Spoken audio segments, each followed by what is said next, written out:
Buenos días, buenas a todos, a todas, buenos días, buenas noches, buenas tardes, según estén viendo este video, que es la presentación que nos ha congregado aquí a un número de integrantes del grupo Semiotic Studio para presentarles el primer simposio de investigación semiótica de este grupo que tiene su primer tomo, su primer volumen, su primer número en este año 2024 y que vamos a seguir replicando periódicamente porque somos un grupo de investigación y que sus resultados son expuestos, van a ser expuestos a partir de ahora, los resultados de nuestra investigación, de nuestras investigaciones a través de este simposio, ¿no?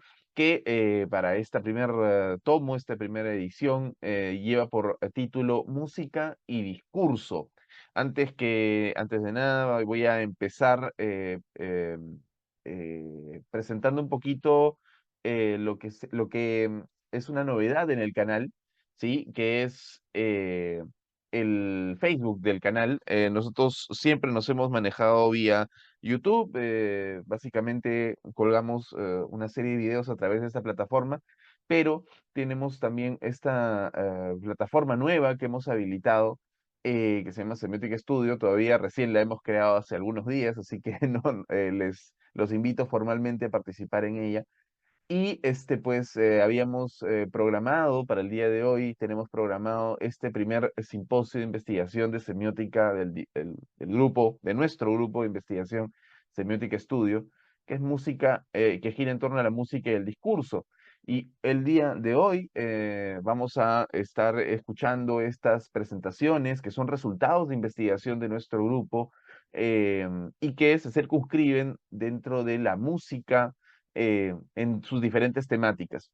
Así pues, vamos a escuchar primero a José Miguel Guerra con esta presentación del rap y colectivo, experiencias autoetnográficas y aventuras semióticas en el trabajo callejero, ¿no? Que es parte también de un proyecto de José Miguel en la Universidad Mayor de San Marcos, producto de su tesis de maestría.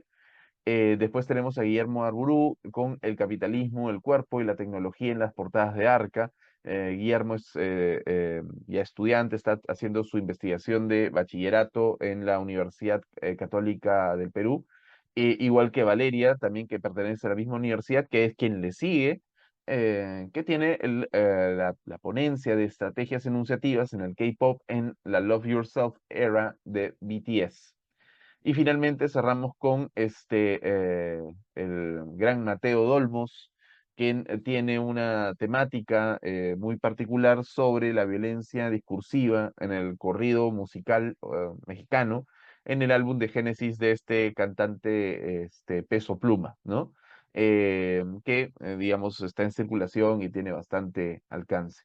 Entonces, un poco la idea es que cada uno de estos integrantes de el grupo Semiotic Studio va a dar cuenta de sus proyectos de investigación. Y vamos a empezar pues con la investigación de José Miguel Guerra.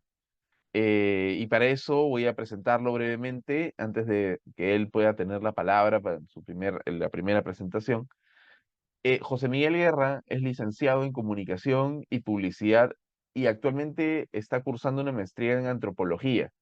Es un miembro del equipo de investigación y planificación estratégica de la agencia Publicidad Nodos.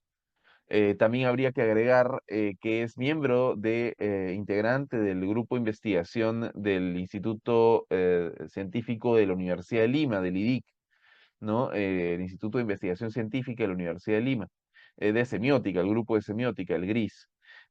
También habría que agregar que ha trabajado conmigo desde que hemos empezado este grupo Semiótica Estudio y con el cual ya tengo el gusto de haber publicado algunos artículos conjuntos.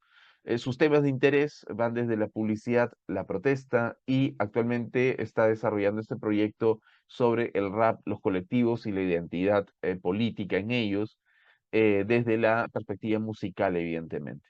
Entonces, vamos a empezar con José Miguel Guerra.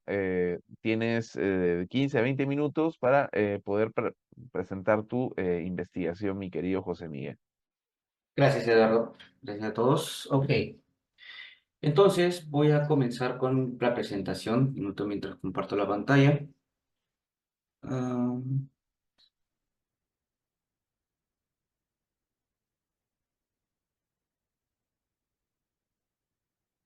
listo, me comentan si es que se puede ver. Sí, sí, se puede ver perfecto. Ya, listo. Entonces, como bien comentó este Eduardo, el tema de esta oportunidad es justamente rap y colectivo, experiencias autoetnográficas y aventura semiótica en el trabajo callejero, ¿no? Y el tema central de esta investigación, como bien ya se puede observar con la fotografía, con el título, es sobre el rap, ¿no? Sobre el hip hop en general. Y esto a raíz de que el año pasado, en 2023, en el mes de agosto aproximadamente, se consideraban los 50 años del nacimiento de la cultura hip hop, un acontecimiento muy importante que tuvo lugar por allá, por las calles del Bronx, ¿no? En donde se llevó a cabo un evento como este, donde está DJ Cool Herc Party, para hacer una recaudación, una fiesta infantil, algo muy, muy inocente, algo muy, muy de la época, los party blocks en el Bronx, que no se sabría que en más adelante se condensaría en lo que es toda una cultura, ¿no? Y es que hablar de hip hop es hablar de más de 50 años de historia, este viaje que comienza con la Zulu Nation y otros pioneros representantes de la cultura hip hop, como por ejemplo Killers One, el cual vamos a hablar un poco más adelante, y de hecho desde el nacimiento de este género, el hip hop ha trascendido su génesis como un género musical para postrarse como una cultura compleja y multifacética. Y eso es lo que me trajo la atención y lo que me interesa de la cultura como tal, ¿no? Y es que hablar de hip hop es también hablar de un género de música que ha vivido sometido a los ninguneos y el desprecio, como lo sufrió, por ejemplo, el rock urbano por parte de la industria musical y los medios de comunicación en su época, ¿no? Inicialmente este desinterés llevó a que solamente periodistas populares y escritores que no son académicos necesariamente le prestarán atención. Sin embargo, en años recientes, ya bajo el ojo de una academia más multidisciplinaria, se ha producido una gran cantidad de literatura especializada que evidencia esta expansión de nuevos espacios sociales. Entonces, lo primero que quiero mostrar es que, claro, para entender al hip hop se puede hacer desde una óptica que en antropología se le conoce como emic o etic, ¿no? Desde una perspectiva emic, es decir, desde una perspectiva desde los mismos integrantes de la cultura hip hop como tal, se ha extendido una serie de definiciones gracias a la experiencia compartida por todos sus participantes provenientes de la cultura, ¿no? Y es así como se consolida la creación de los cuatro elementos: el rap, el rapero, el MC, el DJ, el b-boy y el graffiti. Obviamente, reducir el hip hop a únicamente estos cuatro elementos para muchos de ellos parecía algo muy corto, muy, muy reduccionista. Y posteriormente se extendieron a nueve, ¿no? El cual está también el lenguaje callejero, el emprendimiento callejero, la vida en la calle, la conciencia, formas de ideársela y el beatbox también, por ejemplo, ¿no? Pero lo que traigo aquí en la foto es algo que me llamó mucho más la atención porque va mucho más de la mano con la semiótica. Y es que Kears One, en una conferencia por los 40 años del hip hop, y de hecho es algo que él maneja bastante en su bibliografía, es tratar al hip hop con diferentes niveles, ¿no? O diferentes estados. El primer estado, que es el que está aquí en la parte superior, es más que nada un estado referente a la conciencia colectiva, que no se puede ver, no se puede tocar y que está más en un plano metafísico. Hagámoslo, hablemos luego de la referencia semiótica. El segundo nivel se refiere a lo que es ya una cultura, vista a través de sus elementos y que se materializa la conciencia en acciones. Y el tercer nivel, ya forma parte de la forma materializada, es decir, ya las prendas, los CDs, los DVDs, los merch, los videoclips, o sea, todo objeto que genera materialmente el hip hop, ¿no? Y estos tres niveles, por así decirlo, tres estados del hip hop, hacen mucho eco con el recorrido generativo de Eric Mas, ¿no? Entonces tenemos ahí los tres niveles de profundidad que puede tener el hip hop como cultura y como un texto semiótico. Es bastante interesante esta lectura. Ya por otro lado, desde la perspectiva émica, desde la perspectiva ética, es decir, desde la perspectiva del investigador, ¿no?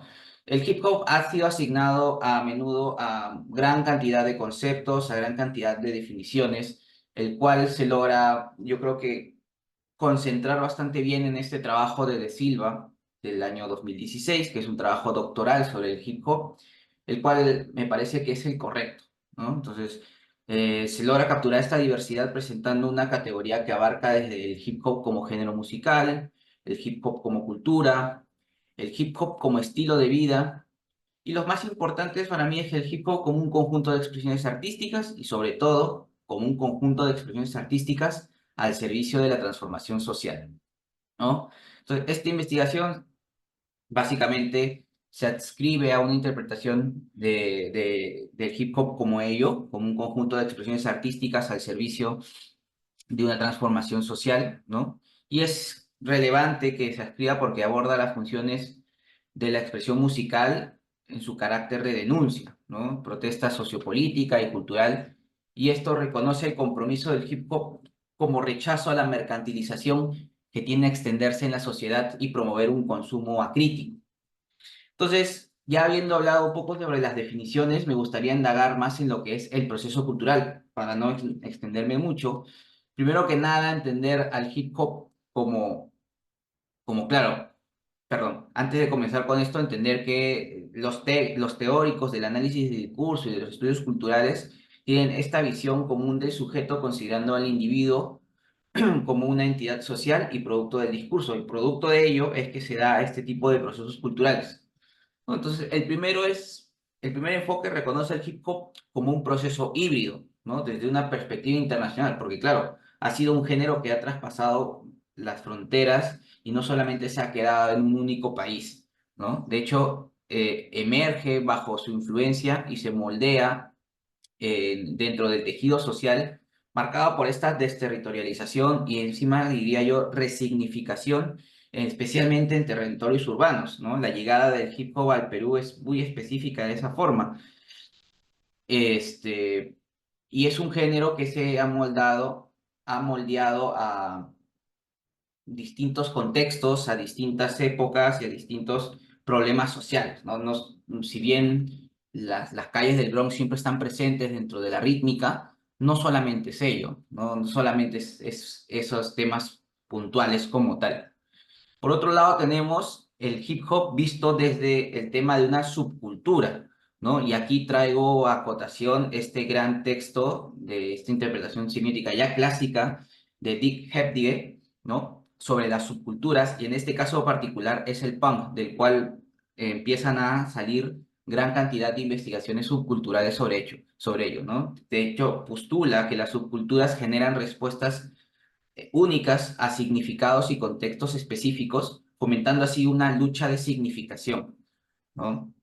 Algo que luego, por ejemplo, Beach mencionará al reivindicar esta búsqueda de representación y voz en un escenario de subalternidad. Y por último, quizás, bueno, no por último, perdón, uno de los más interesantes es el tercer enfoque propuesto por Massimo Canevasi, el cual sitúa el hip hop en un marco transurbano, ¿no? Es decir, donde la confluencia de la cultura digital y los entornos urbanos no solo proviene de herramientas técnicas, sino que también establece un ecosistema comunicativo para su difusión. O sea, estamos hablando ya de una semiósfera en donde la comunicación se va realizando por medio de la comunicación digital, la difusión, el desarrollo de esto, ¿no? Y se recalca también la necesidad de atender así las condiciones de producción discursivas que denominan los procesos culturales. Y esto va muy de la mano con las teorías de Eliseo Verón, por ejemplo, ¿no?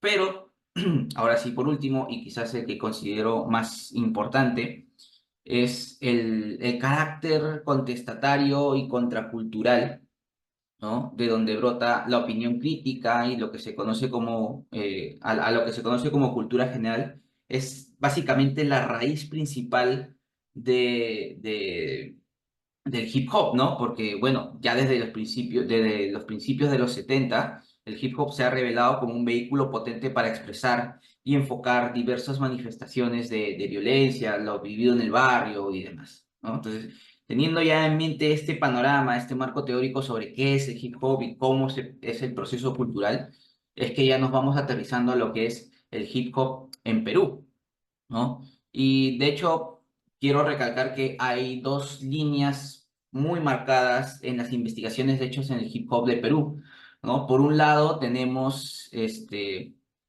trabajo de Kyle Jones, ¿no? Hip Hop Circulation and the Sensational Life of Peruvian Youth, que es un trabajo doctoral donde explora la vida de los jóvenes y el circuito del hip hop que vincula estos espacios urbanos, los actores, las organizaciones, ¿no? Que son conocidos como colectivos, y también las prácticas que buscan ilustrar las dinámicas desde una visión netamente política y contrahegemónica, ¿no?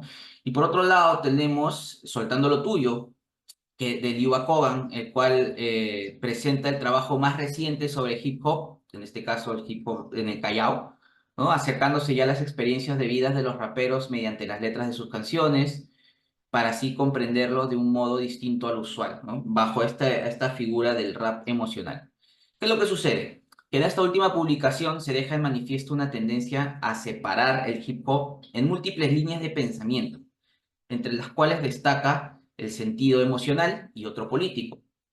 Cito: la literatura global que aborda las funciones del rap como expresión musical territorializada privilegia su carácter de denuncia, protesta sociopolítica y cultural. Sin embargo, asoma un incipiente interés académico respecto a lo que hemos denominado rap emocional. ¿Cuál es mi problema con esto? Es básicamente que se divide mucho la vertiente entre lo que es rap político o rap consciente con rap emocional, lo cual deja un gran espectro para poder movilizarse en el medio que no está siendo tocado, ¿no? Es decir, hay una ruptura de por medio, y yo me pregunto aquí es que no hay emoción o pasión, por decir, que alimente la denuncia, ¿no? Porque claro, según Kogan, parecería que no, ¿no? Parecería que el rap emocional y el rap de denuncia no tienen absolutamente nada que ver, por más que dentro de sus líneas o dentro de sus canciones ella misma diga que son protestas de la violencia que se vive en sus barrios. Y claro, en sus barrios este, tienen que denunciar lo que sucede en sus barrios, ¿no? De hecho, desde una mirada marxista, por ejemplo, esta diferenciación, sin considerar a la denuncia como emoción, como crítica, ¿no? Lleva a que el objeto esté mal enfocado y y no esté tan consciente de su totalidad, ¿no? De hecho, por ejemplo, Marx, al hablar del patos de la crítica, ¿no? Es donde se vendría a hablar también de la pasión que alimenta la crítica, puesto que esta no es algo desapasionada, teniendo como máxima expresión ya la indignación. Entonces, ahí es donde parte un poco la pregunta de investigación de este gran trabajo, que solo estoy mostrando la primera parte realmente, pero para poder tener un poco el panorama completo, ¿no? Luego entonces entramos ya a lo que es un poco lo que son los colectivos y el bloque hip hop, ¿no? En esta foto podemos ver una foto del bloque hip hop en la Plaza San Martín, que es lo que yo considero su máxima expresividad política, ¿no? Pero vamos a hablar un poco antes sobre qué es bloque hip hop. El bloque hip hop fue una confluencia de diversos colectivos e individuos alineados bajo una narrativa politizada del hip hop, ¿no? Los cuales estaban activamente involucrados entre los años 2011 a 2015 en la organización de eventos como jornadas, proyecciones, talleres, paneles de discusión, conciertos y otras actividades culturales para empoderar a los jóvenes en la toma de decisiones políticos y económicos, ¿no? Y este estaba formado por 5 colectivos originales: Pandilla Autodidacta del Sur, Paz, Colectivo Un Solo Puño, Colectivo Hip Hop al Parque, Colectivo SMP 031, Red de Acción Política, ¿ya? Entendamos que el bloque hip hop surge de las reuniones de la Asamblea Popular de Hip Hop, la cual fue convocada inicialmente por Hip Hop Zona Liberada, ¿no? Con pioneros del hip hop político como Huarca Socorriano, el cual de hecho hace poco tuvo un reconocimiento por parte del barrio en el centro de Lima.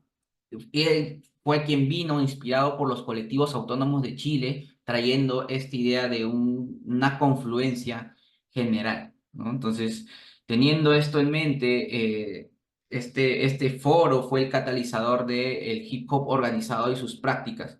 Y por desgracia, se puede decir que el bloque hip hop se disolvió a mediados de 2015 debido a tensiones internas de liderazgo y representación del grupo.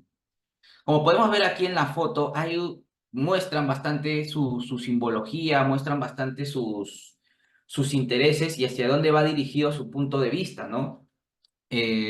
Por ejemplo, se puede observar mucho que adoptan las nociones de autonomía y resistencia y utilizan muchos de estos signos en su discurso, inspirados por el socialismo, por el marxismo, ¿no?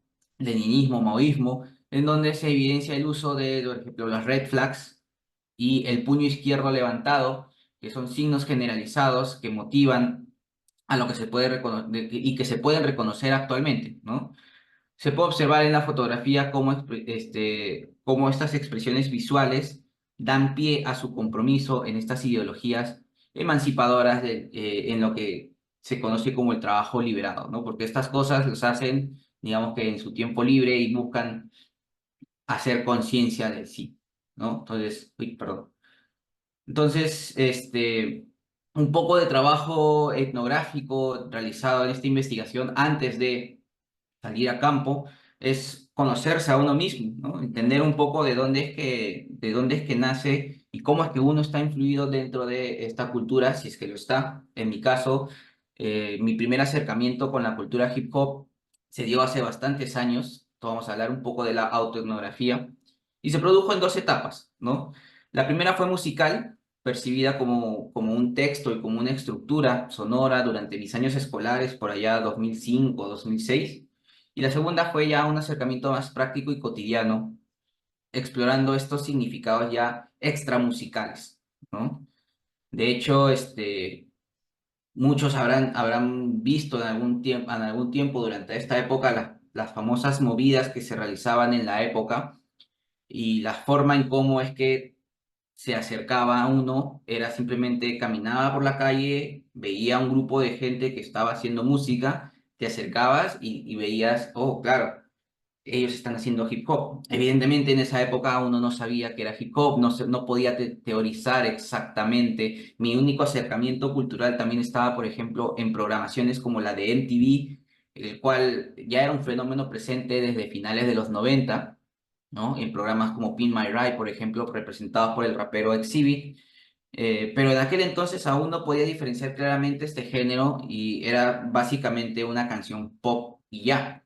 Y esta confusión estaba influenciada por la forma en cómo la cadena televisiva, por ejemplo, trataba la música, puesto que aunque su enfoque tenía el modelo norteamericano, buscaba crear una identidad propia en Latinoamérica, ¿no? Eso generaba como que una serie de conflicto al momento de la latinización y generaba problemas, pues, ¿no? Sobre todo si lo vemos desde el enfoque de que del papel crucial que desempeñó MTV en la difusión del hip hop y sus géneros, a raíz de, no sé, el discurso codificado y normativo, ejerciendo presión sobre la gente que lo veía en esa época, que no tenía mucha conciencia musical al respecto. Y luego pasando, evidentemente, ya a lo que es la noción de la política, en donde las épocas universitarias hacían confluencia con esta cultura hip hop y la identidad se empezaba a mezclar, ¿no? Justamente para esa época el bloque hip hop ya estaba en auge y era mucho más sencillo entender esta conexión entre hip hop y política, más allá de simplemente las letras, más allá de simplemente el escenario, era simplemente activar el barrio, labrar el vecindario, ¿no? Hacer política fuera de los micros y demás. Entonces, el siguiente paso, evidentemente, como alguien conocedor de semiótica, era cómo incluyo esto dentro de mi investigación. Y es ahí donde nace la etnomusicalidad junto a la semiótica de la música. Como dice mi señor, estoy estudiando antropología, lo cual me permite mucho usar este tipo de herramientas de análisis y hacer esta diferenciación entre ambos, ¿no? Entonces, empecemos primero que nada que es evidente la separación ¿no? La separación de este tipo de análisis de la música, porque la música como discurso ha sido analizada desde diferentes enfoques. Vamos a hablar un poco sobre algunos de estos enfoques. El primero, que está en el lado izquierdo, es la etnomusicología, ¿no? La teoría de la música, la musicología, ha proporcionado un análisis exhaustivo del texto musical, desglosando en términos de armonía, de melodía, de ritmo, de estructura formal y demás, ¿no? Tratando a la música como una obra de arte que existe independientemente de cualquier oyente. En segundo, en contraposición a esto, tenemos lo que es la psicología de la música o las ciencias cognitivas, las cuales han abierto una ventana a la comprensión de cómo los individuos experimentan la música y se concentran en los procesos mentales subyacentes. Y por último, tenemos lo que es la etnomusicología o la antropología de la música, que ha aportado perspectivas valiosas sobre el papel en la vida social y cultural y este interés se remonta desde principios del siglo XX, ¿no? Cuando antropólogos como Boas comenzaron a reconocer la importancia de la música en las sociedades de las sociedades humanas y su papel en la construcción de la identidad cultural, ¿no? Entonces, igualmente podemos ver que son bien marcadas estas diferenciaciones y esta separación, de hecho, refleja la complejidad de la música que abarca elementos sonoros, cognitivos y sociales. Y para una comprensión mucho más holística de la significación musical, sería justamente provechoso promover la interdisciplinaridad y fomentar colaboraciones que integren estas perspectivas, ¿no? De hecho, es en este punto donde la semiótica se revela como una disciplina multidisciplinaria, para la redundancia, idónea para este análisis, porque aborda las necesidades analíticas y enriquece lo posterior, ¿no? La presentación más elemental de la semiótica, entendida desde lo mínimo, como es el signo, ¿no? El signo musical, que surge en relación al proceso y la experiencia sensible que conlleva, así como la interdependencia intensiva entre los mismos. De hecho, aquí tengo este fragmento de Tarasti, ¿no? En donde dice que los signos musicales cobran vida tanto a través de las prácticas, escuchando y ejecutando música, pero también a través de su historia y de su estética, ¿no? Porque se concibe el signo como una manifestación material de lo virtual, de eso que es indecible, rítmico y no lógico, que establece relación dentro de una red semiótica, ¿no? Y varios autores han hablado de esto a lo largo de los años, ¿no? Por ejemplo, Manuel González Prada, que menciona que, claro, un hombre de pueblo no será capaz de componer un cuarteto en decasílabo, pero no dejará de sentir la armonía en su ser, ¿no? Entonces, no dejará de sentir la armonía. Pero en el terreno del hip hop también hay sus, sus sus teóricos que van por esta línea, ¿no? Por ejemplo, Saul Williams, que es un rapero y poeta, que menciona en uno de sus poemarios, manuscritos de un en sí muerto, el hip hop exige de una manera tan pura una afirmación inmediata a escala global. Cuando surge el ritmo, la gente mueve la cabeza, asintiendo igual que cuando habla con una persona querida, ¿no? Entonces, el signo es algo que se escucha, que se practica y que se siente de por sí, ¿no? Esto es lo que permite un poco hablar de que la música como tal permite todo un bagaje de exploración mucho más amplio que simplemente limitarlo a cualquiera de esas perspectivas mencionadas anteriormente. Y de hecho lo que tenemos que decir es que más allá del campo económico, porque sabemos que el hip hop mueve dinero a nivel mundial, la relevancia de la música radica en que ésta significa, ya sea un significante vacío que carece de un significado predeterminado y así invita a ser llenado para satisfacer necesidades religiosas, sociales o políticas, ¿no? Como es el caso de Zizek al hablar de justamente significantes vacíos, al hablar del himno de la alegría, o como una fuerza activa en la conformación de la realidad y que forja identidades y colectividades, ¿no? En el proceso de significación es central para entender estas dinámicas culturales y la estructura social. Sea cual sea el punto de vista, tenemos que entender que la música radica en qué significa. Y eso es bastante importante, porque es un hecho que ha sido asumido con frecuencia sin cuestionamiento, por parte de etnomusicólogos, antropólogos, sociólogos, historiadores, economistas y demás, ¿no? No obstante, no todos los investigadores de estas disciplinas están equipados para analizarlo como los significados circulan en el sonido por sí mismo, y por lo tanto sus análisis tienden a centrarse en el discurso que rodea a la música, dejando el sonido musical como un territorio relativamente inexplorado. Para no aburrir y profundizar un poco más en ello, que como digo es un trabajo que está en proceso de armado, he traído un acercamiento desde los acontecimientos contextuales, ¿no? Uy, disculpen, segundo, esto no iba. Mis disculpas. Traigo un poco de los acontecimientos contextuales, de que si bien la música significa, tenemos por ejemplo autores como Humberto Eco, que han hablado de que la politización del arte tiene gran cantidad de vertientes, obviamente entre ellas la música. Y él habla de 5 formas de expresión artística, identificando una serie de funciones que pueden ser aplicadas ante la música. La función de diversión, la función catártica, la función técnica, la función idealizada y la función de refuerzo o duplicación, ¿no? Entendiendo que estas últimas están relacionadas con los problemas o las emociones de la vida cotidiana, ya sea como sublimación o como intensificación de estas. Y de hecho la última es la más interesante porque son los problemas que adquieren fuerza y forma y son sometidos a apasionada consideración, ¿no? Hasta aquí ya estamos observando cómo la metodología nos muestra a ver más allá de simplemente esta dualidad mostrada por Liu Kogan en Soltando lo Tuyo, hablar de que la protesta, o la política va más allá de simplemente diferenciarlo de política y emoción, ¿no? Política y emoción no es necesariamente lo mismo. Humberto Eco va a hablar justamente de que las masas tienden a la medianía, ¿no? Tienden a dejar un punto medio, a dejar plano el territorio y homogeneizar, por así decirlo, al consumidor, ¿no? Mientras que Shang diría justamente que por ese lado las narrativas, bueno, es una imposición narrativa entre generaciones, lo que ocupa un lugar en una serie de disputas de poder a lo largo del tiempo, ¿no?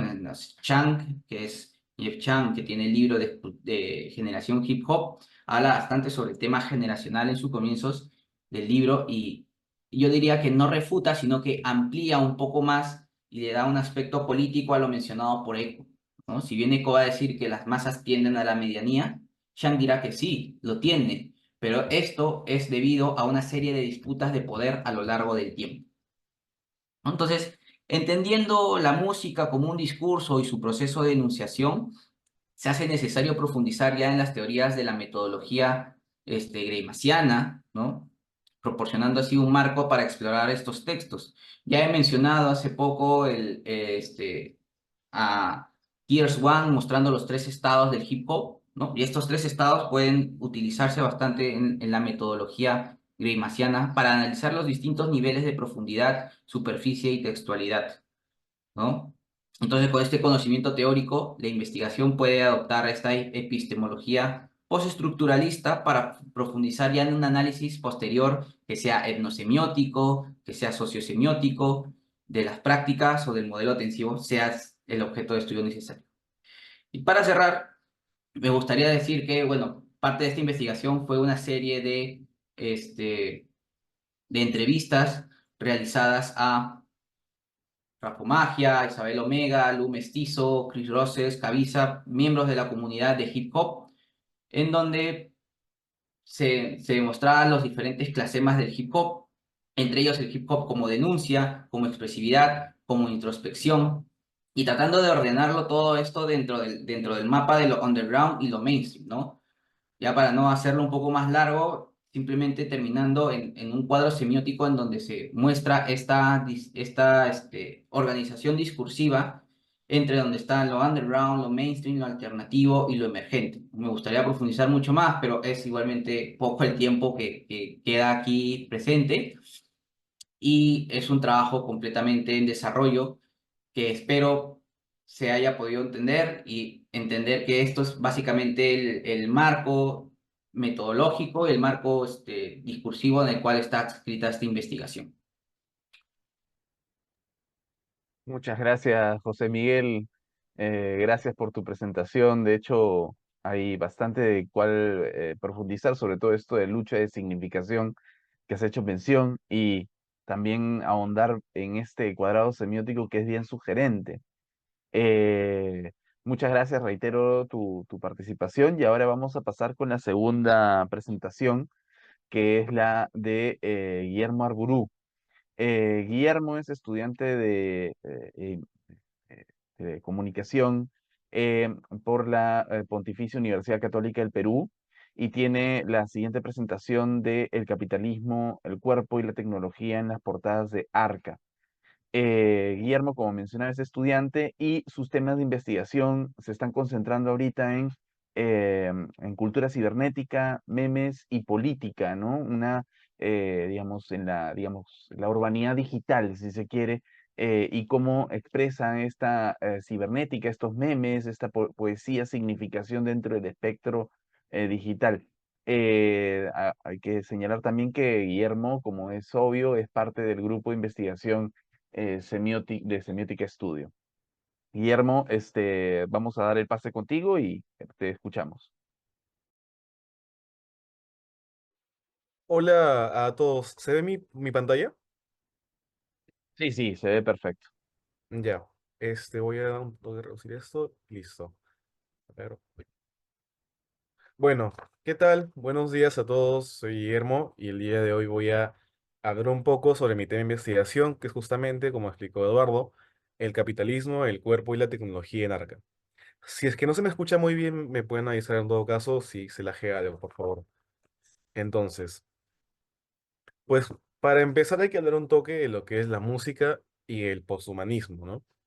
El poshumanismo, para ese trabajo lo estamos entendiendo como básicamente superar las limitaciones del humano mediante la tecnología y la evolución biológica. Esta corriente, si bien ha tenido muchas acepciones en su historia desde el tanto del Renacimiento hasta ahora, hemos elegido esta principalmente por mi interés de ahondar en el tema tecnológico.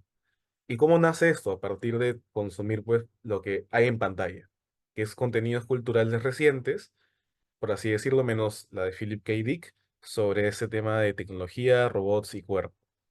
Pero bueno, para ahondar un poco en el tema de la música, hay que tener en cuenta que la raíz de la música, por así decirlo, electrónica, que me interesa y que me ha llamado la atención para investigar, nace en los noventas con Aphex Twin, que es un DJ que se ha dedicado a crear esta nueva movida de IDM, Intelligent Dance Music, y justamente ha tenido una influencia posterior en lo que ha sido el hiperpop y también en el neoperreo, que son temas que voy a tratar justamente más adelante. En cuanto al contenido audiovisual, hay que resaltar, por ejemplo, mangas o películas como Ghost in the Shell y libros como el de Philip K. Dick de Los androides sueñan de ovejas eléctricas, que luego se hizo una película llamada Blade Runner, que es muy conocida y bastante buena. Entonces, eso para tener en cuenta, ¿no? Tanto la película como el libro tratan justamente de los límites del humano y lo que viene después del humano, luego de que haya ocurrido algún evento en el mundo. De que eventualmente las condiciones del mundo se han dado cuenta de que no hay la posibilidad de superar esas limitaciones que tenemos en pos de un objetivo. Y justamente el objetivo que vamos a tratar esto, o sea, este objetivo es el tema del capitalismo y las estructuras económicas. Siguiendo la línea de Aphex Twin y la música, tenemos acá ahora en la imagen a Sophie, que es una DJ ya fallecida, trans, que su música gira alrededor del hiperpop, que es esta combinación del pop con temáticas más electrónicas y en cuanto a temáticas líricas, se van al tema del cuerpo y la tecnología. Entonces, eso por un lado como una suerte de pequeño contexto de lo de la música y el posthumanismo. Ahora voy a hablar un poco de la artista que he elegido para ahondar en su obra, que es Arca. Entonces, Arca es una DJ venezolana que actualmente radica en Barcelona y tiene 34 años. Y su música se puede considerar parte de esta movida hiperpop que viene también a través de Sophie, electrónica y neoperreo. Entonces, esa artista Arca ha colaborado con otros artistas de la talla como Björk, Kanye West y Rosalía, que son, si podemos decirlo, artistas los más importantes en la actualidad y en los últimos 20 años. Entonces, su obra resulta bastante llamativa por la presencia de estos elementos tecnológicos el cuestionamiento no solamente del papel del humano, sino el papel del género. Hay que resaltar que Arca es una artista trans, es una mujer trans, pero también se identifica como no binaria. Entonces, las imágenes que tenemos en la pantalla son justamente las portadas de la serie Kick. La serie Kick es una serie de 5 discos publicada entre 2020 y 2021 que justamente se llama kick porque ella ha mencionado que es como una suerte de patada, una patada a todo lo que estaba antes de la música y todo, y si se pueden dar cuenta, sus portadas, como ya mencioné, tienen este aspecto tecnológico, lo cual despierta un gran interés en mí para poder ahondar el tema de la tecnología, el capitalismo y el cuerpo. Entonces, vamos a hablar un poco de la metodología que he seguido para este trabajo. En primer lugar, el corpus que he elegido justamente, como ya mencioné, son las portadas de la serie Kick, en la que podemos identificar en un momento al Kick 1, que es la imagen que está al medio, que fue liberado el 26 de junio del año 2020. Y luego están los 4 otros Kicks que fueron publicados en 4 días en noviembre y diciembre de 2021. A la izquierda superior tenemos Kick 2, a la izquierda superior derecha tenemos a Kick 3, a inferior izquierdo Kick 4, inferior derecho Kick 5. Son las 5 portadas de esta serie Kick que sigue esta misma línea temática como de neoperreo, electrónica y también hiperpop. Pero más se nota la presencia del neoperreo por las raíces latinas de Arca y también por las colaboraciones que ha hecho últimamente con artistas como Rosalía, que también está tirando hacia el tema de la música latina, reggaetón y perreo. Es bastante interesante conocer justamente esta mezcla de tales géneros musicales. Entonces, aquí voy a presentar un toque de los objetivos y técnicas de análisis. El objetivo general de toda esta pequeña ponencia, que como mencionó Eduardo, se planea seguir investigando durante todo este tiempo, es el análisis de la relación plástica y figurativa entre el cuerpo y la tecnología desde la perspectiva de un marco teórico poshumanista del capitalismo de la serie Kick de Arca. Para eso tenemos, como mencioné, el punto de la relación entre el cuerpo y la tecnología, y eso se hace eventualmente un match con un marco teórico ya preparado sobre justamente el poshumanismo y el capitalismo. A partir de ahí, tengo 2 objetivos específicos, que justamente el número uno es identificar esta relación plástica entre el cuerpo y la tecnología en la serie Kick. Y para ello, la técnica de análisis es el uso de las herramientas de retórica visual del Grupo MU de Bélgica, que básicamente es que se divide esta retórica en 4 puntos. In absentia conjunto, in presentia conjunto, in absentia disyunto, in presentia disyunto. Y en cuanto al objetivo específico número 2, yo lo que quiero hacer es identificar la perspectiva de un marco teórico poshumanista del capitalismo en las retóricas científicas en las portadas. Y para ello, la técnica de análisis es la relación entre un texto demasiado abierto, al que voy a tratar como el marco teórico posthumanista del capitalismo, y el texto hermético, que son las portadas. Entonces, a partir de cumplir estos 2 objetivos, vamos a poder llegar a una conclusión que será más adelante cuando ya logre explicar en qué va todo el trabajo. Hay que mencionar también que no hay investigaciones como tales de Arca en semiótica, pero sí hay otros trabajos que pueden dar una guía de cómo hacerlo justamente, que es con la retórica visual, con esas herramientas que ya he mencionado. Entonces, ahora lo ideal es seguir ya con el análisis de las portadas. En este punto yo me voy a detener en cada portada, hablar un poco de ella y explicar lo que yo he logrado identificar a partir de estas herramientas de retórica visual. Entonces, primero comenzamos con Kick 1. La retórica visual que he logrado identificar es in absentia conjunta. Entonces, hay que poner un poco de contexto. Justamente en esta in absentia conjunta hay una sustitución total de los elementos y una suerte de reemplazo. Entonces, para poder tener un poco, explicar lo que quiero hacer con el tema de la prótesis, he usado de fuente un pequeño texto de Humberto Eco en su libro Kant y el ornitorrinco, en el que él divide las prótesis en dos, las extensivas y las sustitutivas. Con extensivas se refiere a aquellas las que mejoran o dan unas capacidades que el cuerpo de por sí no tiene. Por ejemplo, un telescopio.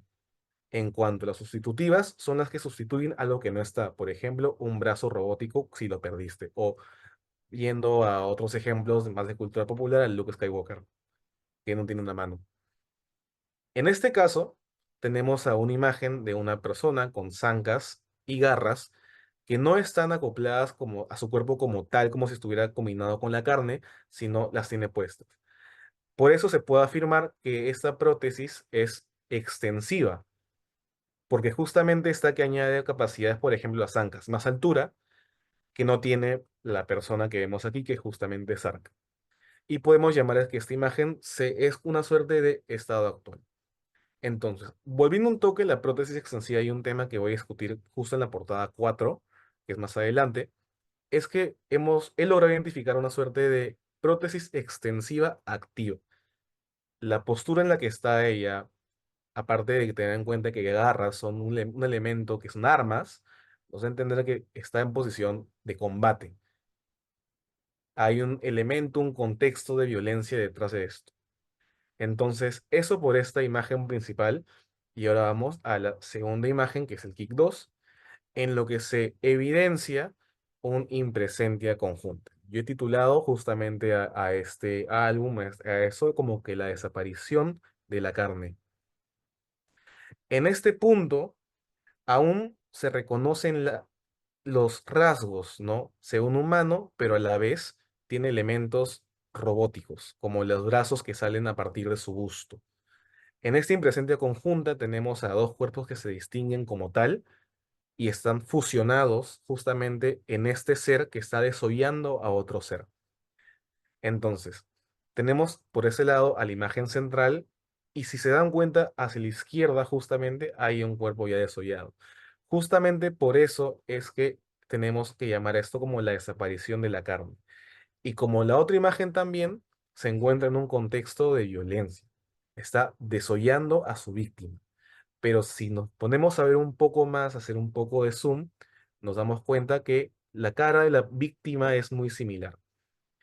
Entonces, acá justamente esta impresencia conjunta, esta fusión entre lo humano y la máquina le da agencia, le da poder. Se encuentra ahora mismo esta imagen en una condición de poder sobre la persona que está siendo desollada. Ahora voy a ir con la imagen que fue un poco más compleja de analizar, que es que rompe y funciona como una suerte de parteaguas en la serie de Kick, que es Kick 3. En esta imagen que rompe bastante, a mi parecer, con lo que se ha venido presentando antes, tenemos a un ser bicéfalo que tiene armas alrededor de justamente cadáveres que están esqueletos. Si se pueden dar cuenta, hay una suerte de pequeño lago de sangre y aparte hay también cascos de guerra. ¿Por qué se considera presente de Yundo? Es que dos seres están dentro de esto, pero a la vez están separados. Y hay una comparación. No se sustituye. ¿Por qué? Porque tenemos acá mismo dos caras, ¿no? Y una cara está como que tranquila y otra cara está con una suerte de pequeña excitación. Eso es lo que me hace pensar justamente que hay este impresente disyunto. Entonces, yo le he titulado Triunfo justamente porque al tener esta impresencia, se encuentra en una posición también de poder post-violencia. Ya pasó la violencia, así que ahora solamente queda disfrutar justamente ese momento de triunfo sobre todo lo demás. Y tener en cuenta también que estas calaveras que están alrededor de ella cuentan con cerebros, están que le ofrecen cerebros y están arrodillados en posición de que la veneran.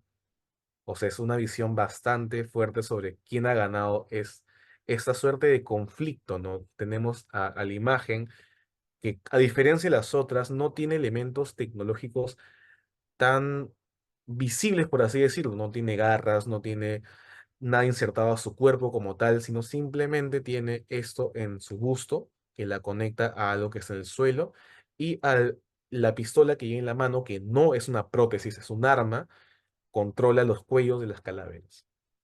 Ahora vamos a la imagen 4 que es Iki 4 que es in absentia conjunta. Justamente aquí sucede algo que no pasa en imagen 1. Ambas entran dentro de esta retórica visual de in absentia conjunto, que es juntos carecen, que es lo que puedo explicarlo de una manera así más simple. Y hay, como decirlo, dos funcionalidades opuestas de prótesis. En la primera hemos visto una prótesis que es extensiva activa. Esta prótesis te da algo más, va a poder saltar, es más alta y todo. Pero en este caso, la prótesis que tiene es la de todo su cuerpo bajo, pero es incapacitante. Está como un monumento y no se puede mover. Y quien tiene agencia en esta imagen no es Arca, a diferencia de la primera. Son los robots que le están rodeando que se pueden ver con sus linternas en sus ojos. Y justamente eso tiene efecto en la agencia del ser en la portada. La prótesis sustitutiva incapacitante, lo cual es una contradicción porque la prótesis es para que sustituya algo y te ayude, no para que te incapacite, le resta esta agencia al ser a diferencia de las otras portadas que hemos visto. Y para finalizar este apartado, vamos a hablar un poco de la retórica visual en Kick 5, en la que hay una absentia disyunta. En este caso hay un elemento que solo sería un elemento del cuerpo de la tecnología, que justamente acá es el cuerpo, es la carne, pero se sabe que fuera ha habido esto, ¿no? O sea, ¿y por qué se puede identificar? En esta imagen vemos a un narca, una imagen sobre un ser cuadrúpedo con músculos que se erige sobre una suerte de tumba. Se ven acá los arreglos florales, pero lo que hace pensar justamente es esta ausencia de los robots. Y por qué se dice un triunfo sobre la muerte es la presencia del magma alrededor.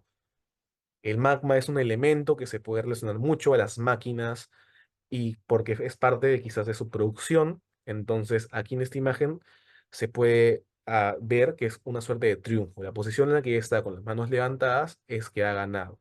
Y otra vez, justo a esta imagen con la violencia o esta, volvemos a esto que le mencionaba antes, ¿no? La posición de combate, las armas y el conflicto. Ya cerrando con eso, vamos al siguiente apartado, que es el texto demasiado abierto.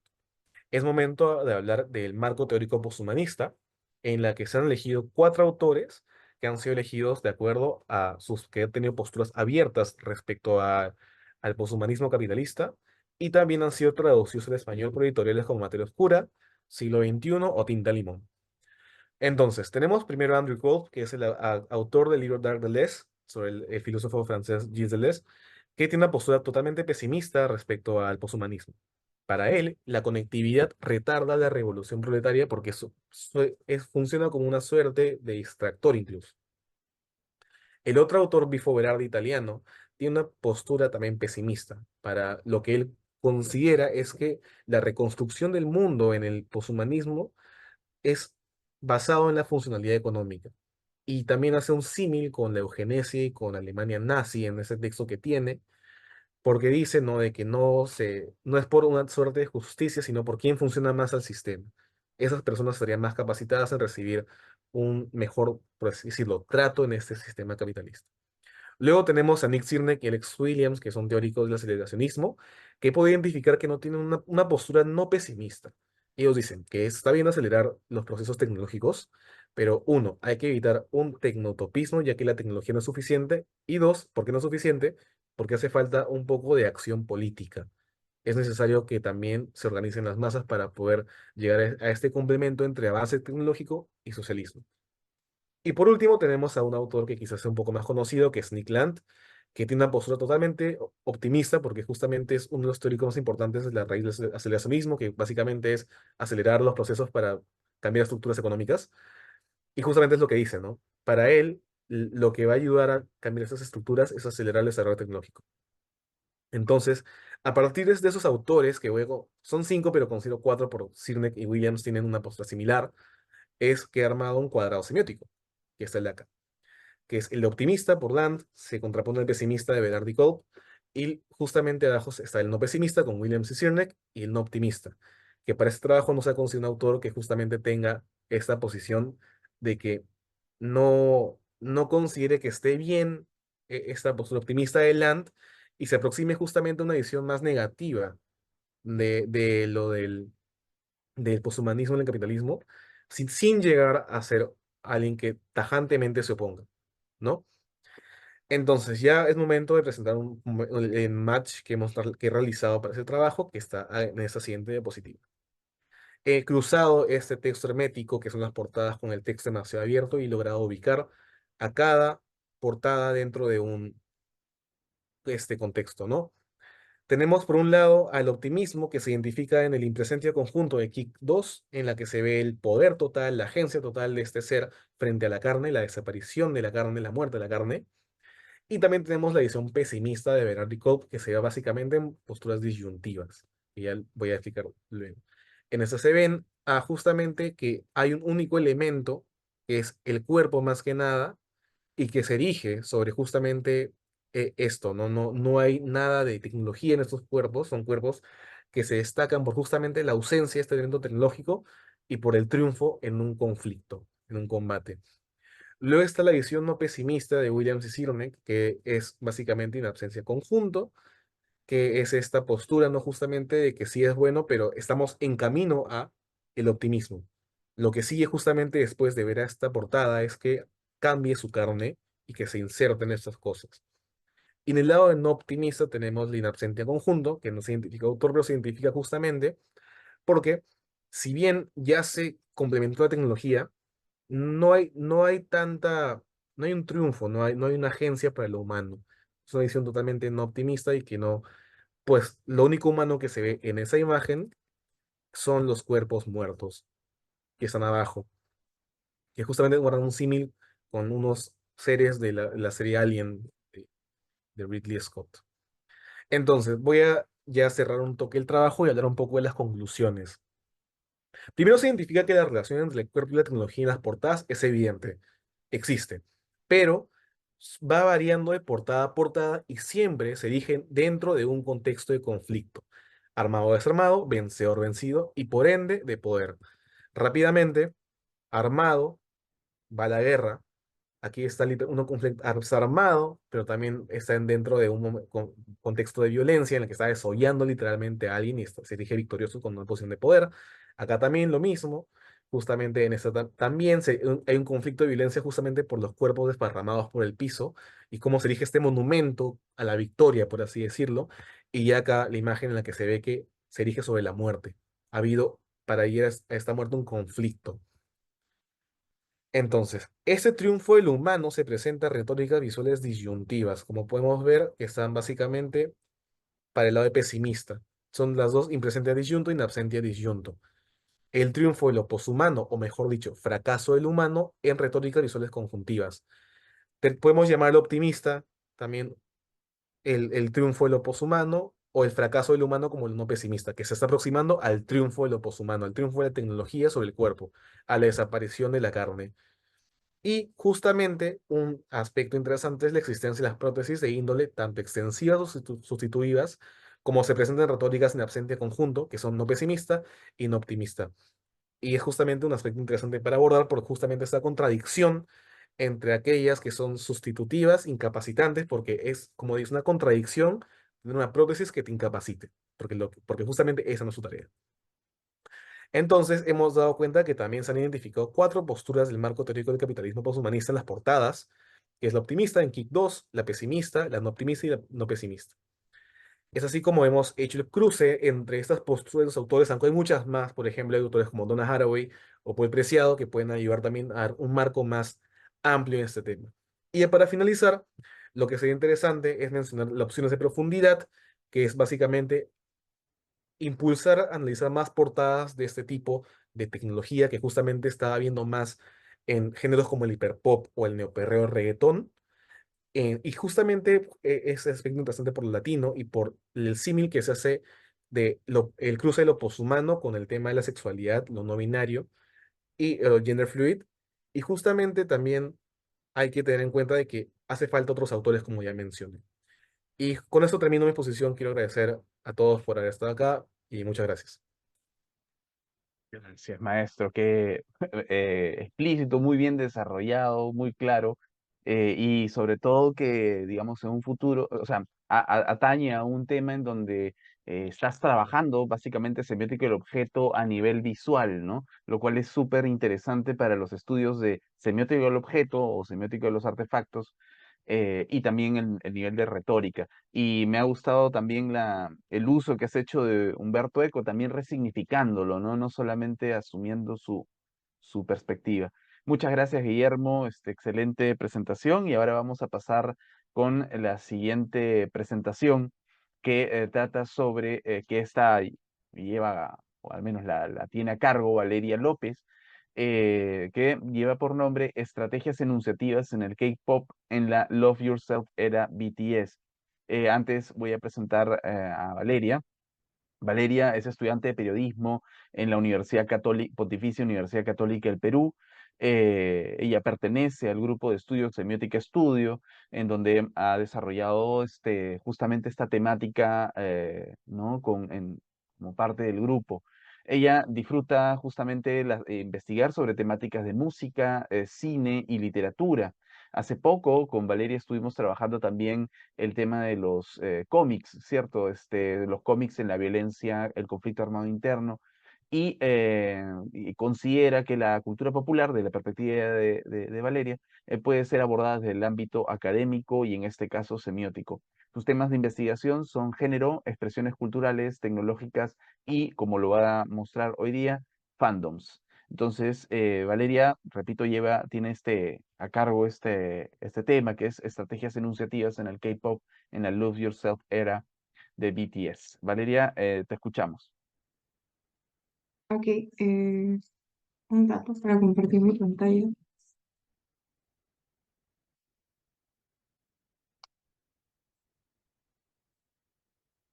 ¿Me pueden decir si la están observando? Sí, se ve perfecto. Ok, bueno, hola a todos, yo soy Valeria y bueno, antes de empezar quiero presentar a mis objetos de estudio, que son BTS y ARMY, que es el fandom de BTS. Probablemente muchos de ustedes los conocen porque, bueno, BTS es uno de los grupos de K-pop más grandes de los últimos años, pero aún así algunos datos sobre ellos es que debutan el 13 de junio de 2013 con la empresa Big Hit Entertainment. Y como es común en el caso del K-pop, los fandoms reciben un nombre y el fandom de BTS se llama ARMY, que significa Adorable Representative MC of Youth. El término MC viene también de las raíces o asociaciones de BTS como un grupo de hip hop, de Korean hip hop. Y bueno, básicamente es comúnmente conocido este fandom bajo la traducción del nombre ARMY como ejército, ello porque es un fandom que ha tenido mucha presencia tanto en premiaciones, incidencia social e incluso incidencia política, ¿no? Eh, y mi línea de investigación en este caso es explorar a este fandom a través de los logotipos que utilizan en sus cuentas de Instagram.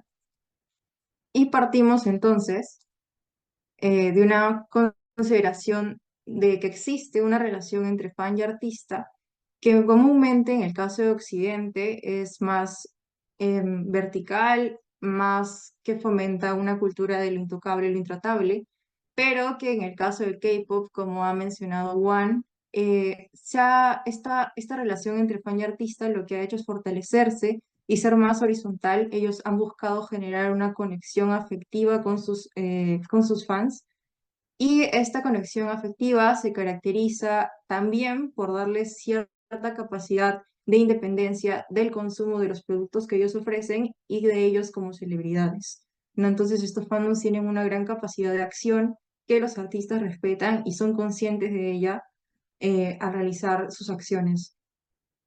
Básicamente, en lo que respecta a mi exposición, esta es la estructura que va a tener y pasamos a lo que es metodología. Primero hemos seleccionado lo que son los logos oficiales de BTS, es decir, aquellos que Big Hit Entertainment, la empresa que los administra, publica.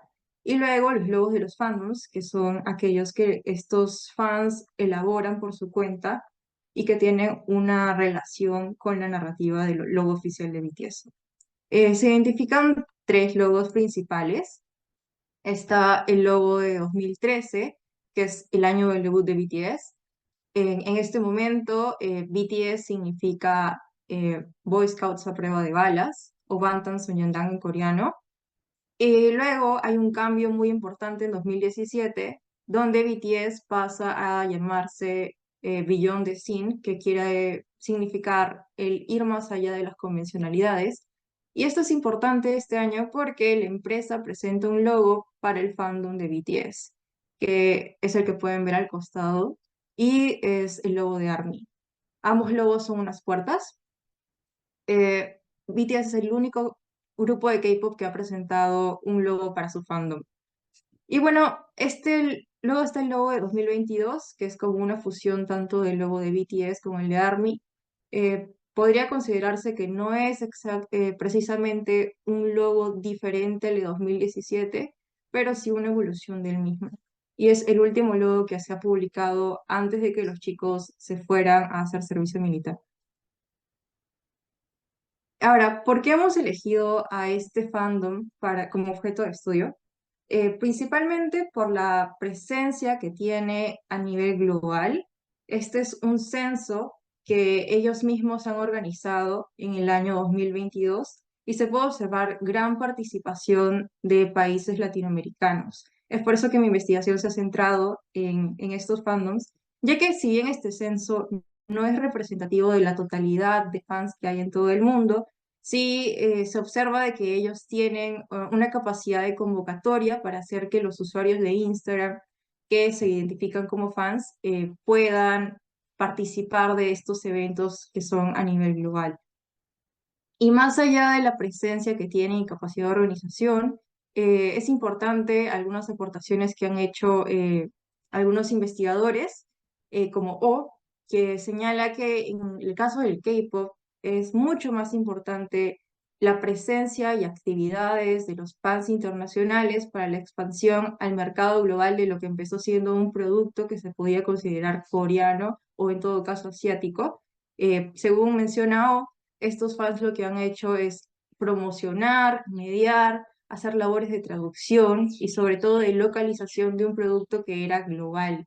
Y me detengo en esto de la localización porque nos habla de que este producto que antes se tenía como homogéneo y que se lanza a un mercado y que tiene que apelar a grandes masas, lo que hacen los fans es tener una capacidad de acción y de incidencia para hacer que este producto se adapte, se territorialice a cada país, lo cual es lo que yo considero una característica muy propia de los fandoms, que es apropiarse de un producto cultural y no solo consumirlo, ¿no? Es un consumo activo y también lo que se llama prosumo, productores y consumidores. Estos son los fandoms latinoamericanos que hemos considerado para esta investigación. Son alrededor de 20 fandoms. Hay cuentas que son nacionales y hay bases que son locales. Es decir, el fandom de Bolivia tiene una cuenta nacional, pero también tiene una cuenta por cada provincia. Y todos superan los 1000 seguidores. Ahora, como mencioné, hay una diferencia entre lo que es el logo oficial y el logo que genera cada fandom. En el caso de los logos oficiales, tienen una narrativa que la empresa reconoce, publica en páginas web, y en el contenido y mercancías que dan al mercado. Y cada uno de estos logos está asociado a una etapa del grupo BTS, que estas etapas son a su vez un periodo de crecimiento o una exploración y autoconocimiento de los integrantes del grupo que se refleja en su música. En el caso del primer logo, pues nada, se observa que es un chaleco antibalas, es un logo muy recargado, se observan herramientas pragmáticas como granadas y unos rayos. Y esto lo quiero relacionar con lo que menciona Chevalier sobre qué significan los escudos, porque un chaleco antibalas finalmente es un escudo.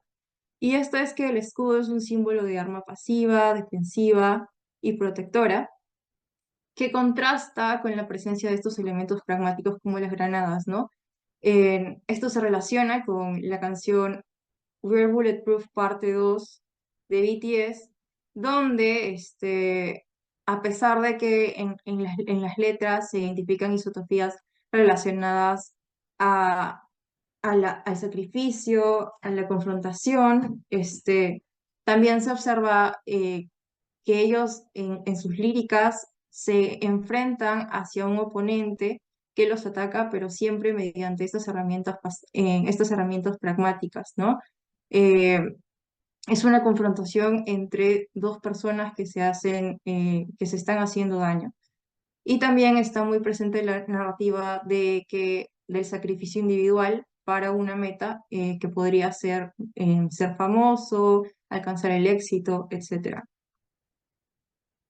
Ahora pasamos al segundo logo que se presenta con este video en 2017.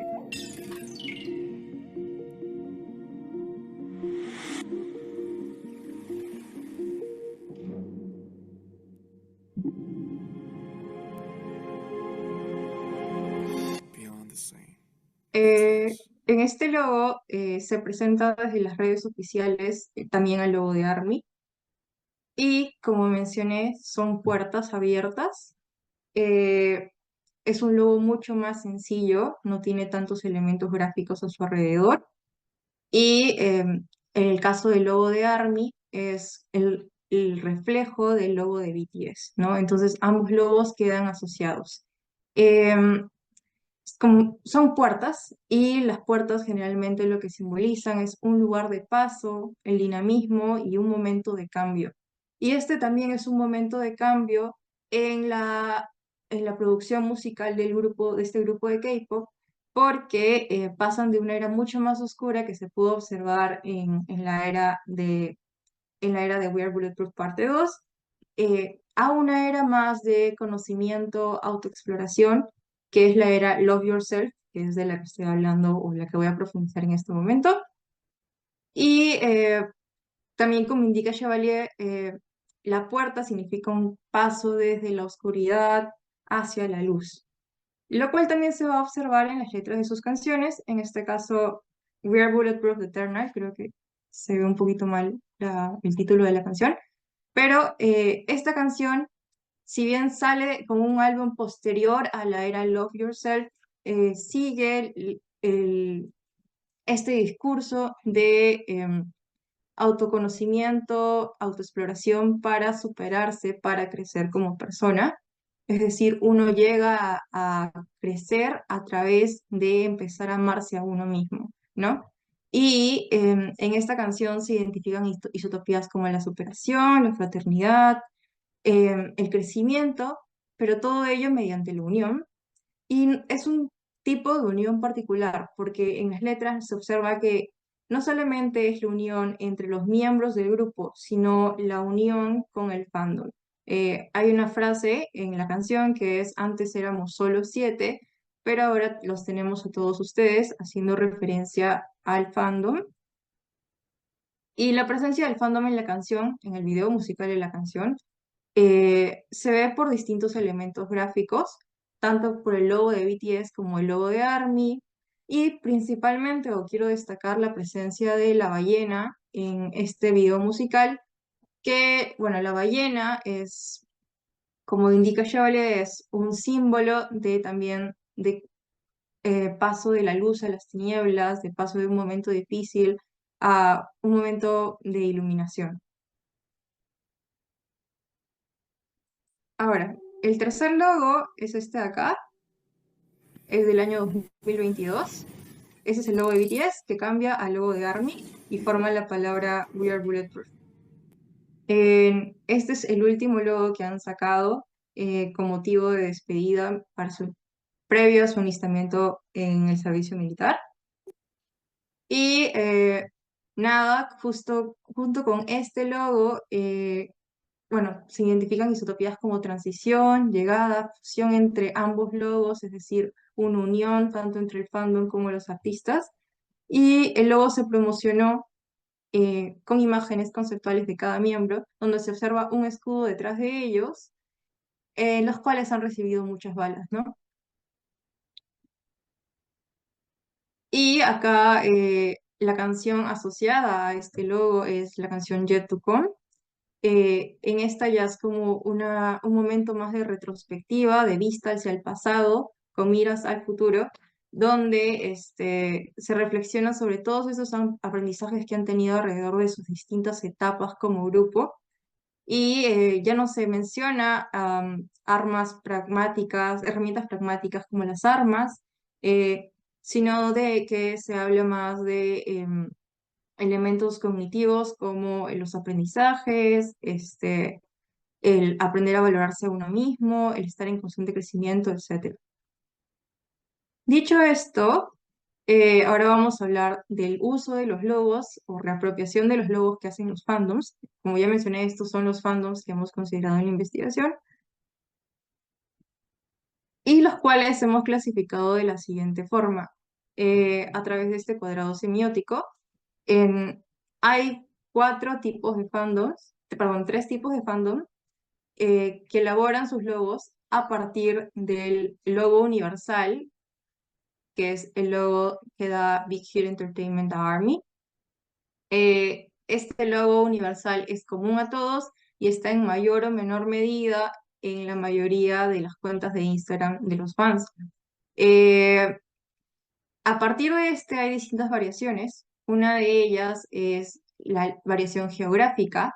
En este caso, los fandoms lo que hacen es incluir elementos de cada país o de cada territorio en el logo, como se puede observar en el caso de México, en el caso de Argentina. En el caso de Honduras, se incluyen las estrellas de la bandera.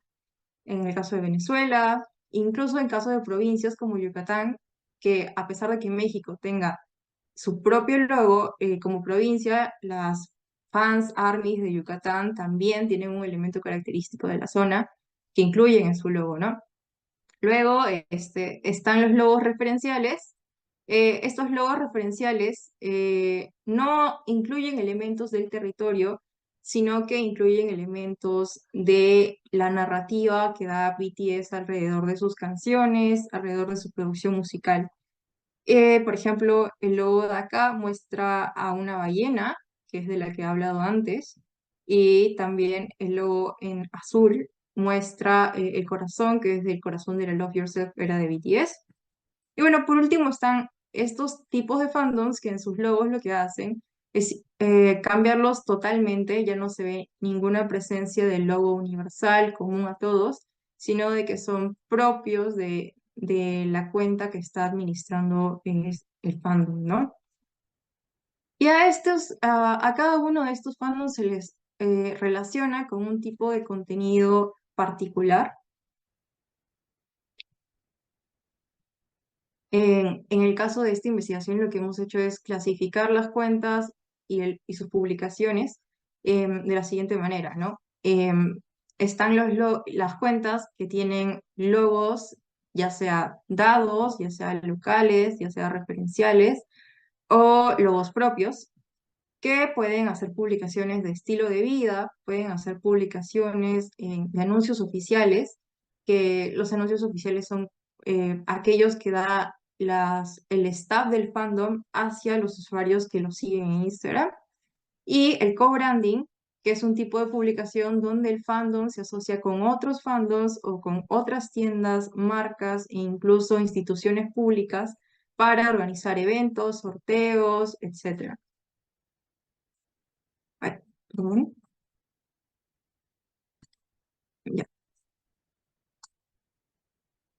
Ahora, lo que se observó fue que la mayoría de cuentas lo que utiliza son logos referenciales, aunque el logo local no se encuentra tan lejos en la cantidad de cuentas que utilizan este tipo de logo, ¿no? En menor medida se utiliza el logo propio y casi nadie utiliza el logo dado, que es el logo que da Big Hit Entertainment a sus fans. ¿Cómo se utilizan estos logos? Los logos se presencian en posts principalmente relacionados al uso de comunicados oficiales, que son estos posts que los mismos administradores del fandom dan hacia los usuarios que los siguen, que también son fans.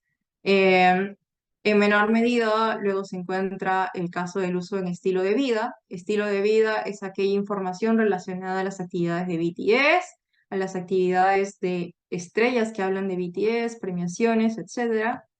Y con presencia también del uso en co-branding. Bueno, este es el logo universal. como dije, casi no se utiliza en ninguna publicación de estas cuentas ni en sus perfiles. El logo local, sí, que es el logo propio, el logo completamente revolucionado, se asocia a cuentas mucho más grandes. Estas tres cuentas, que son las únicas que utilizan este logo, son las cuentas con mayor cantidad de seguidores, algunas superando los 500.000 seguidores, pero van desde las de más de 50.000. Em, Tienen un gran volumen de publicaciones, principalmente sobre el estilo de vida de BTS, y el logo se utiliza en todas ellas, en lo que puede notar cierto reconocimiento o autorreconocimiento del trabajo que realizan, aunque sea este de traducción, de noticias, etcétera. Luego está el logo geográfico. Las cuentas que utilizan este logo son más chiquitas, superan los 4.000 seguidores. Aún así son cuentas muy importantes porque lo que se hacen es especializarse en publicaciones relacionadas al reposteo, pero compartiendo información sobre las actividades de BTS.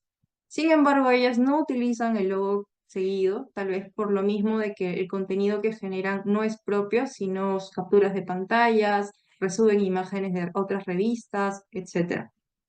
Y sí se observa una diferenciación entre las cuentas de base nacional, como sea México, y las cuentas de base provincial, que es Yucatán, pero muchas veces entre ambas existe una interacción, se agrupan para formar alianzas al momento de coordinar actividades en relación a tanto BTS como a incidencia social mediante donaciones o eventos que organizan juntas.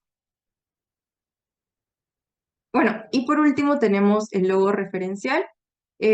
Son más grandes que las cuentas que tienen un logo territorial. Tienen más de 10.000 seguidores, excepto Bolivia, que es una cuenta mucho más chiquita. Tienen menos publicaciones, pero lo que hacen es que generalmente generan contenido relacionado a anuncios oficiales, lo que demuestra que pues, el fandom se organiza en torno a eventos donde puedan relacionarse entre las fans de un mismo territorio, y también hablan sobre situaciones sociales, políticas que está sucediendo. Por ejemplo, en la imagen se puede ver una convocatoria para apoyar a regiones afectadas por el tema de desastres naturales, y también generan contenido sobre traducciones, noticias, es decir, estilo de vida, pero en menor medida. Y bueno, creo que he ido un poco rápido, pero mencionaré algunas conclusiones que en realidad están en proceso de construcción porque falta abordar este tema a mucho mayor profundidad. En primer lugar, se puede observar que los logos reflejan una estrategia de localización de un producto cultural que se pensó como universal, ¿no? No, si bien no son todos los logos, en mayor o menor medida hay una intervención del fandom al momento de reapropiarse de ellos. Y se pueden ver elementos del territorio de cada uno de estos fandoms al momento de crear sus perfiles de Instagram. Lo que puede llevarnos a observar que el fandom es un sujeto activo, es un prosumidor, no únicamente alguien que sigue las directrices de la industria que les da un producto cultural. Y también se puede observar que el K-pop se puede observar en el K-pop una acción o una incidencia muy significativa del fandom en la expansión global, es decir, en el conocimiento de estos grupos, y en este caso BTS, en distintos países, a través de lo que es un llama fan labor o labor de fan, que se considera aquel trabajo no remunerado, pero que incide en la expansión de un producto cultural que realizan los fans. Según esta autora, esta labor se caracteriza por, como ya mencioné, no ser pagada, pero estar basada por una retribución afectiva o un compromiso que siente el fan al momento de realizar esas actividades. Yo me distancio de Zoom porque siento que más allá de la remuneración afectiva que puede haber al momento de realizar estos contenidos, lo que ocurre es que estos fandoms también están posicionándose como una marca en sus países, lo cual se puede observar en lo que es el tema del co-branding, porque generan alianzas con otras, con tiendas de esos países o con instituciones públicas para realizar eventos y para hacer sorteos. Entonces empiezan a aparecer dentro del territorio como un sujeto importante con incidencia tanto en el mercado al momento de hacer de influencers y también promocionar a estas tiendas o promocionar en actividades culturales junto con otras instituciones, ¿no? Entonces habría que explorar más allá cuál es la situación actual de un fandom y un fandom tan grande como es el de ARMY y cómo está teniendo cada vez mayor capacidad de acción, incluso tal vez si no separado, junto de la mano con BTS. Es decir, BTS es una marca, pero ARMY también es una marca que está siendo convocada por otras o por otros sujetos para aliarse en pos de conseguir ciertos resultados. Y bueno, básicamente eso es toda mi exposición. Es mi primera exposición, así que estaba un poco nerviosa, pero muchas gracias por escuchar. Gracias, Valeria, ¿no? Ha estado muy bien dirigida la presentación y sobre todo lo interesante es que la relación entre logotipo y forma de vida, ¿no? Logotipo, o sea, el logotipo no es solamente, como tú bien has mostrado, una manifestación figurativa, aislada, que simplemente para representar, sino que también nos conduce a una forma de vida del fandom, ¿no?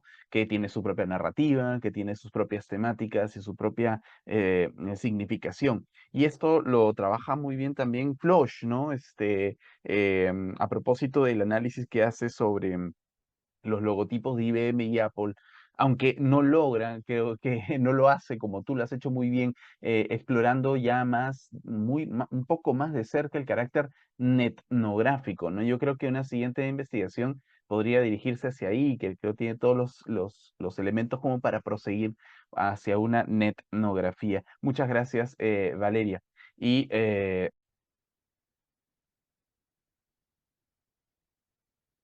Hola, yo soy Mateo Olmos y vengo a presentar mis avances en la investigación sobre violencia discursiva en el corrido mexicano en el álbum de Peso Pluma.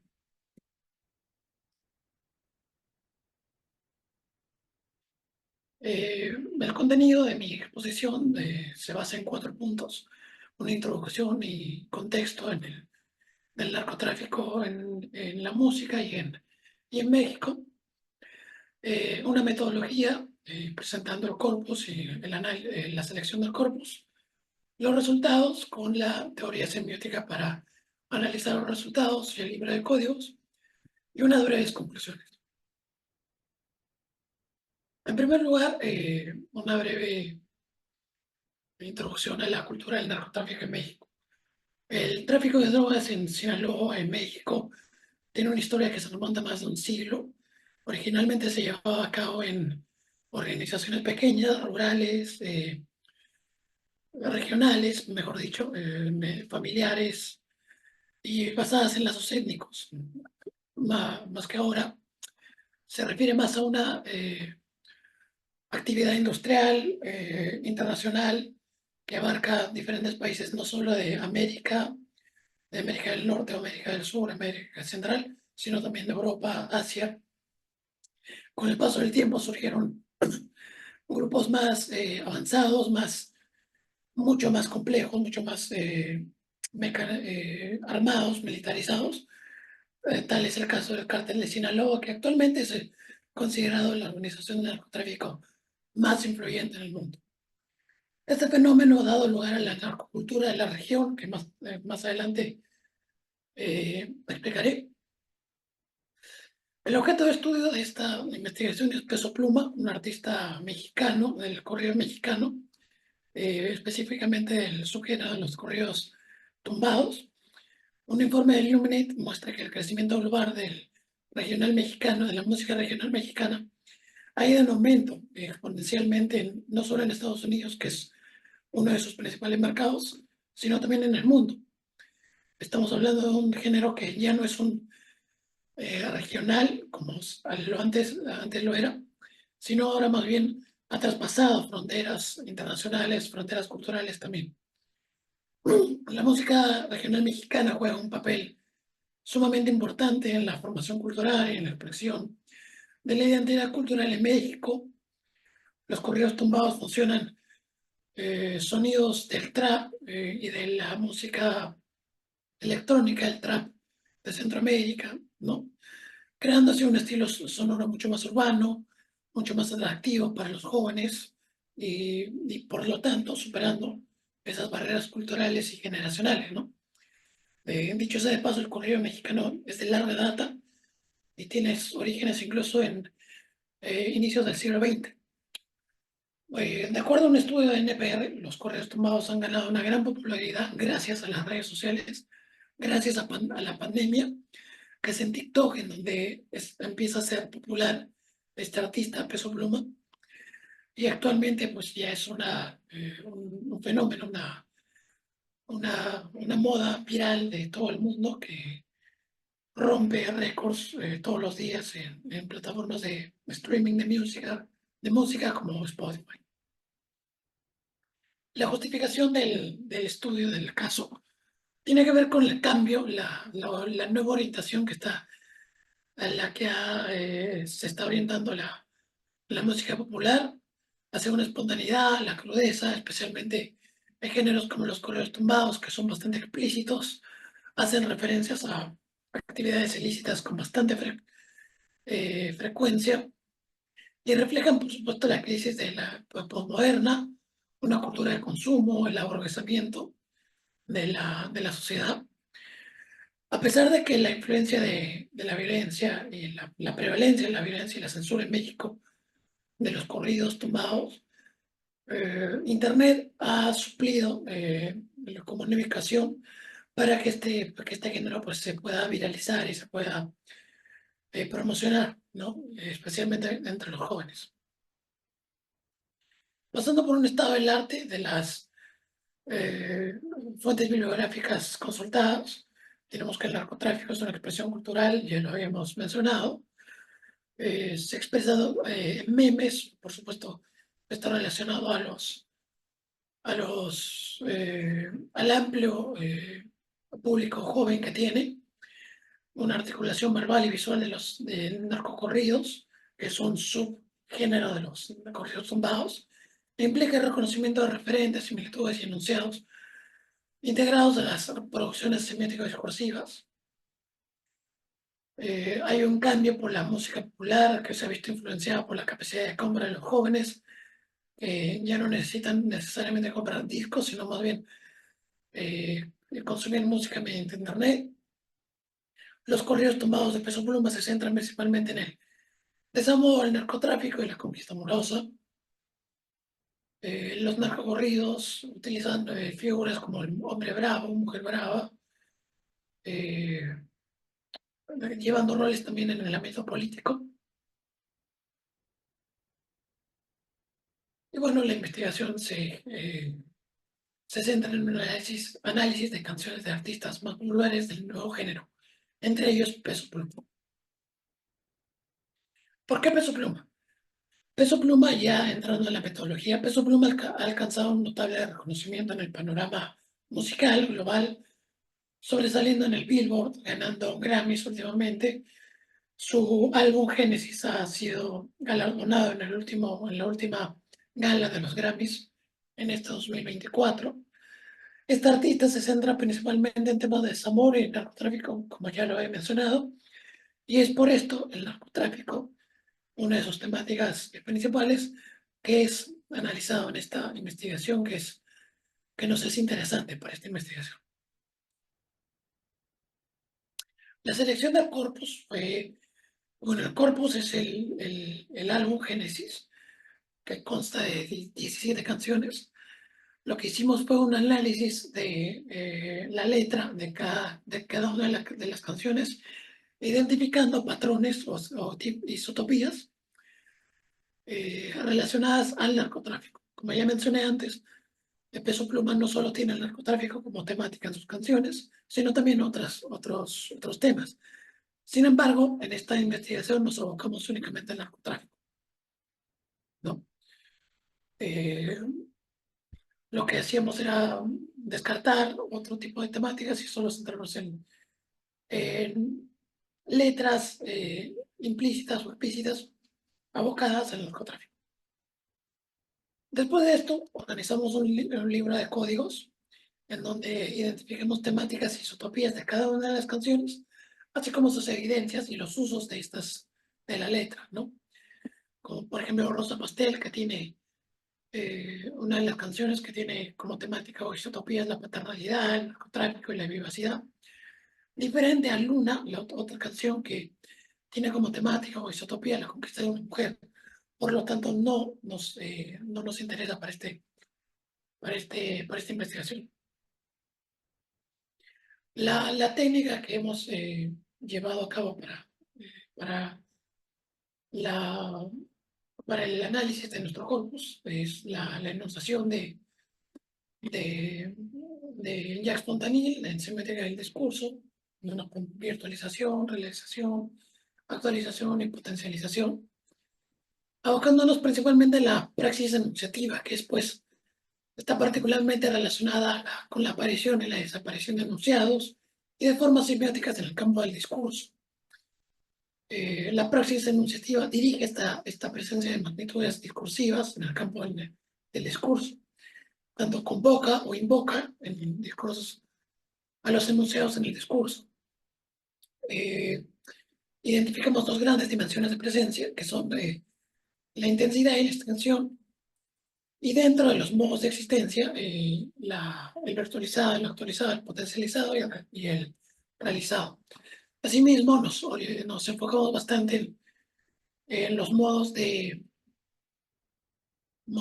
categorización del discurso, que son el actorial, el espacial y el temporal. Seguidamente, lo que hicimos fue una categorización del discurso en un cuadrado semiótico, donde encontramos a la producción, el consumo y el no consumo y la no producción como principales categorías. Lo que hicimos fue ubicar dentro de estas categorizaciones a las letras o a los usos de cada canción. Este fue el resultado. Seguidamente, los modos de enunciación según cada categoría. Tenemos a la producción en actorial, espacial y temporal. En los actoriales tenemos principalmente a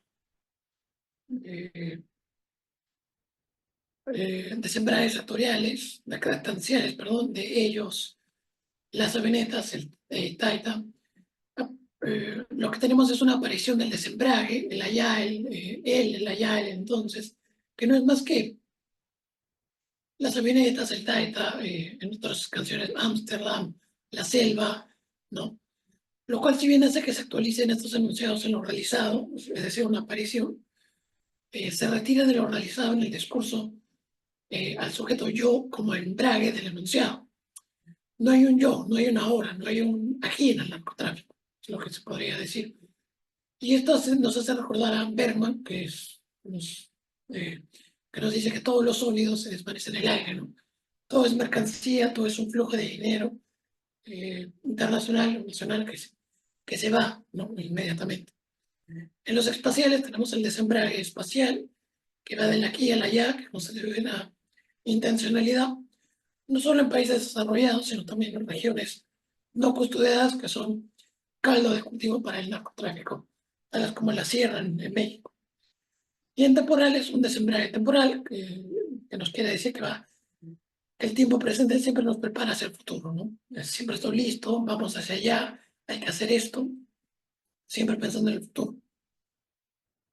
En el consumo tenemos un embrague actorial, es el me verán, lo haremos, va para un yo, ¿no? De un ellos hacia un yo. En el espacial, el desembrague espacial va de un yo hacia un ellos, perdón, para un aquí, para un allá. En la orilla, que sería el aquí, va para un más allá, ¿no? En el temporal tenemos el embrague temporal, que va del después a la hora, ¿no? La no producción, que tiene que ver con un embrague actoncial, perdón, para salir, para estudiar, para hacer. En el espacial tenemos el embrague pues, de llegan las órdenes del allá al aquí, donde se deben llevar a cabo las acciones, donde se deben realizar. El embrague temporal, que son las acciones que se deben llevar a cabo en el momento, como patrullar, consumir o asesinar. El no consumo conlleva primordialmente a un embrague actancial, ¿no? A un desembrague, a un embrague espacial y un embrague temporal también. Como conclusión, tenemos que lo que se sugiere es que, por ejemplo, en la no producción, al igual que en el consumo, se da una aparición del embrague en el yo y el ahora, tanto en el sujeto como en el tiempo están actualizados. Al momento de disfrutar de las ganancias y los beneficios del narcotráfico, se da en primera persona y en presente, lo cual nos habla de la inmediatez y un aprovechamiento fugaz por algo que tiende a perderse, ¿no? En la no producción nos centramos más que todo en la, en la, en la ganancia económica, en el beneficio del dinero, ¿no? Se dan manifestaciones que prueban que nos llaman a seguir peleando, a seguir produciendo, traficando, para seguir incluso siendo beneficiarios de estas ganancias, haciendo siempre referencia a que se puede perder, ¿no? A que uno puede ser capturado, uno puede ser asesinado en este negocio. Seguidamente,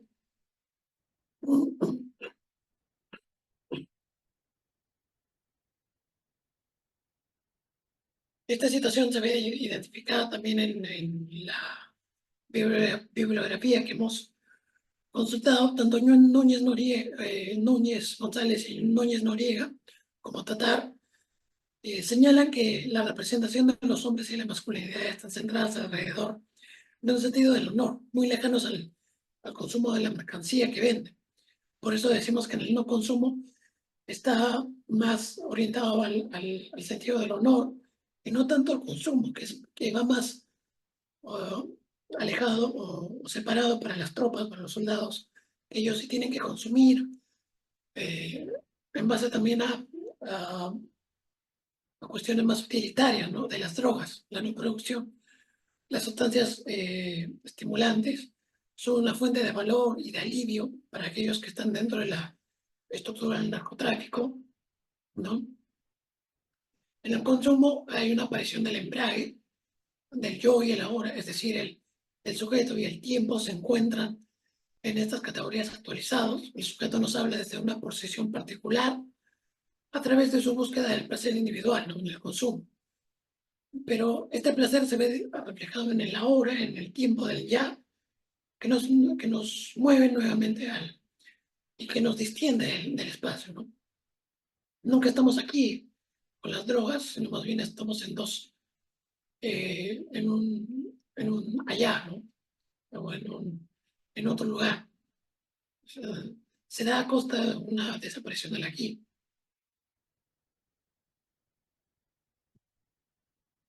Y bueno, creo que eso sería todo.